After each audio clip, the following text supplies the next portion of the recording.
തിരുവനന്തപുരത്ത് നിന്ന് രാവിലെ യാത്ര പുറപ്പെട്ട ഞങ്ങൾ ഏകദേശം 2.5-3 മണിക്കൂർ കൊണ്ട് ഇവിടെ എത്തിയിട്ടുണ്ട്. ആക്ച്വലി നമുക്ക് ഇടയ്ക്ക് ഫുഡൊക്കെ കഴിച്ചിട്ടാണ് അങ്ങനെ താമസിക്കേണ്ടി വന്നത്.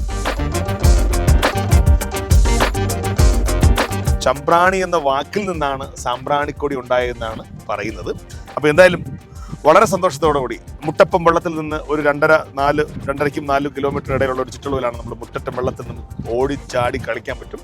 അപ്പോൾ കൂട്ടുകാരോടൊപ്പം കുടുംബത്തോടൊക്കെ വന്ന് നമുക്ക് അടിച്ചു പൊളിക്കാൻ പറ്റുന്ന ഇടമായതുകൊണ്ട് തന്നെയാണ് നിരന്തരം ഇങ്ങനെ ആൾക്കാരിങ്ങനെ കേട്ട് അറിഞ്ഞ് അനുഭവിച്ച് ആസ്വദിച്ച് ഇങ്ങനെ ഈ സാമ്പ്രാണിക്കൊടി ലോകത്തെ തന്നെ ഏറ്റവും വലിയ പ്രധാനപ്പെട്ട ഡെസ്റ്റിനേഷനിൽ ഒന്നായി മാറിക്കൊണ്ടിരിക്കുക.